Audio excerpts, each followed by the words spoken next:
আমাৰ এইবাৰৰ প্ৰতিযোগী দুগৰাকী হৈছে হিমাগ্না বৈশ্য আৰু নিবিৰ কুমাৰ নাথ।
ধন্যবাদ।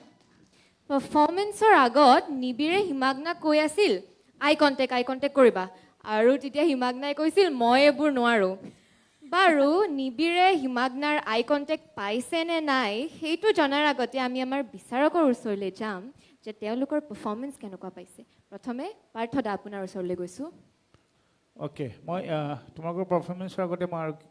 কিছুমান কথা চবকে কৈ লৈছোঁ যিমান এটা পাৰ্টিচিপেণ্ট আছে। চ' ডুৱেট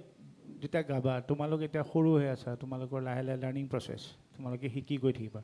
ইয়াত সদায় চোৱা মেল স্কেল ফিমেল স্কেল সদায় বেলেগ হ'বই মেলটো, কিন্তু যেতিয়া তুমি প্ৰফেচনেল ছিংগাৰ লাহে লাহে জানা হৈ যাবা তেতিয়া তোমালোকে অট'মেটিকলি এডজাষ্ট কৰিবও লাগিব। তুমিতো কেতিয়াও ক'ব নোৱাৰা যে মই চলোৱে গাম সদায়, বা ফিমেলেও ক'ব নোৱাৰে ল'ৰাই ক'ব নোৱাৰে, চ' ডুৱেট গাবই লাগিব। চ' সেইটো এনেকৈ অলপ স্কেল কম্প্ৰমাইজো হয়, মেলটোৱে কম্প্ৰমাইজ কৰে কেতিয়াবা ফিমেলৰ কম্প্ৰমাইজ কৰে। চ' সেইটো কিন্তু মই এইটো এটাই কওঁ যে তোমালোকৰ এট দিছ এইজ ছিংগিং ডুৱেট আৰু এই স্কেল এডজাষ্ট কৰি মোৰ কাৰণে সেইটো তোমালোকক মই ভাবোঁ সেইটো এটা it's a big step for you people, it's a learning step. So' এইটো এটা ভাল কথা, তোমালোকে এনেকৈ শিকিছা, এক্সপিৰিয়েঞ্চ হৈছে। চ' যদিও স্কেলৰ প্ৰব্লেম বা তোমাকে এডজাষ্ট কৰিব দিগদাৰ পাইছা, অমুক পাইছা, that I understand because you are too young now. এইটো যিহেতু শিকি আছা চ' লাহে লাহে তোমাকে গম পাই যাবা যে কেনেকৈ মই ফিমেলজনে কেনেকৈ মই মেলৰ লোড কৰিবলৈ কিমান কোনটো স্কেল মোৰ কাৰণে ইজি হ'ব কোনটো কমফৰ্টেবল স্কেল হ'ব চ' সেই ডিফিকাল্টিছখিনি এতিয়া তোমাৰ কাৰণে নতুন সেইকাৰণে বহুত টান টান লাগি আছে মানে পিছলৈ লাহে লাহে লাহে লাহে চ' চিম্পল হৈ গৈ থাকিব so' don't worry about that every day it's a learning day okay you'll keep on learning শিকি যাবা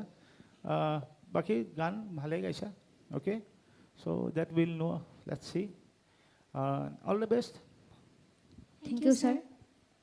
এইবাৰ ববিতা মেমৰ ওচৰলৈ আহিছোঁ। সেইখিনিয়ে কথা আচলতে যিখিনি পাৰ্থদাই ক'লে ইতিমধ্যে তোমালোকৰ কাৰণে এই গানটো তোমালোকে বহুত সৰু আছাতো আচলতে সেই হিচাপে গানটো খুব ডাঙৰৰ গান আচলতে এইদৰা কিন্তু গাবলৈ ট্ৰাই কৰিছা আৰু ভালকৈ গাইছা আচলতে সেইটো বহুত ডাঙৰ কথা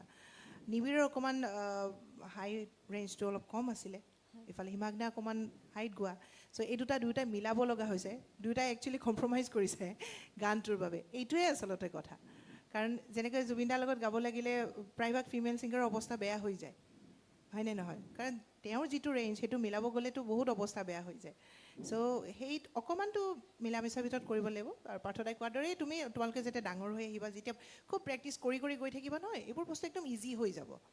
তাৰ উপৰিও যিহেতু মই আকৌ সকলোকে কওঁ আচলতে প্ৰত্যেকজন ছিংগাৰৰে একোটা নিজস্ব শৈলী থাকে আচলতে গান গোৱাৰ সকলোৱে একেধৰণৰ গান নাগায় যেনেকৈ আমাৰ ইয়াতেও ধৰা বহুত কেইগৰাকী এনেকুৱা কণ্ঠশিল্পী আছে যাৰ কিছুমান মানে স্পেচিফিক কিছুমান ষ্টাইল আছে কিছুমানে অকণমান মেলোডি গান গায় কিছুমানে অকণমান অলপ ৰকিং গানবিলাক গাই ভাল পায় ৰূপম যেনেকৈ ৰূপমৰ বেলেগ এটা ষ্টাইল আছে গোৱা সুবাসনাই অলপ বেলেগ ধৰণে গায় এনেকুৱা বহুত সকলোৰে এটা বেলেগ মানে ষ্টাইল আছে গোৱাৰ চ' তোমালোকৰ এনেকৈ লাহে লাহে যেতিয়া এইবোৰ গাই গৈ থাকিবা নহয় এটা সময়ত নিজে গম পাই যাব যে মই কোনটো ধৰণৰ গান গালে মোৰ ভইচত ভাল লাগিব সেই সময়টো আহিবৰ কাৰণে এতিয়া যিকোনো ধৰণৰ তোমালোকে যেতিয়া ৰাস্তাত শিল বালি ইটা যি পোৱা চব ক্ৰছ কৰি গৈ থাকিব লাগিব এইটোৱে তোমালোকৰ সময় শিকাৰ সময় আচলতে ঠিক আছে গতিকে এতিয়া যি গানেই পোৱা ভাল হওক বেয়া হওক সকলোবোৰ গীতেই এটেম্প কৰিব লাগিব তোমালোকে ঠিক আছে আৰু ইয়াতকৈ বেছি নকওঁ বুজি পাইছাই যিখিনি ক'ব লগা আছিলে ভালকৈ কেৱল প্ৰেক্টিছ কৰি যোৱা নিজকে পূৰা পলিছ কৰি যোৱা এইটোৱে কথা all the best Thank you, ma'am. ধন্যবাদ ববিতা মেম এইবাৰ আমাৰ কপিল দাৰ ওচৰলৈ আহিছোঁ কপিল দাই আমাৰ হিমাগ্না আৰু নিবিড়ৰ পাৰফৰ্মেঞ্চ কেনে পালে মোৰতো ভালেই লাগিছে আজি গোটেই অনুষ্ঠানটোৰ গোটেই সকলোৰে গোৱাটো গীত গোৱাবোৰ মোৰ খুব ভাল লাগিছে তোমালোকৰ দুয়োৰে খুব ভাল লাগিছে আচলতে শুভ্ৰ বলাকাৰ গীতটোৱে জুবিনৰ এটা খুব ডিফিকাল্ট কম্পজিশ্যন জুবিন আনন্দিতা দুয়োটাই খুব পাৰ্গত ছিংগাৰ্ছ তেওঁলোকে গাইছে তেওঁলোকে কোৱাৰ দৰে বয়স কম আৰু মোৰ এনেকুৱা লাগে যেন তোমালোকৰ কণ্ঠত কিছুমান ইণ্ডি মিউজিক তেওঁৰ সৰু ল'ৰাজনৰ কণ্ঠত কেতিয়াবা হয়তো এনেকুৱা ভাল লাগিব তেওঁৰ যিটো ল' ৰেঞ্জ খাদত গায় ইমান ভাল লাগিছে খুব ভাল লাগিছে তোমালোকৰ খুব ভাল হৈছে and you attempted a very very difficult song এইটো খুব কঠিন এটি গীত তোমালোক দুয়ে আজি ট্ৰাই কৰিলা গাবলৈ আৰু সুন্দৰকৈ একেটা টেকত ধুনীয়াকৈ গাই দিছা I am proud of you congratulation Thank you, sir. Thank you Kapil দা গতিকে well done guys and all the best please take your Thank you.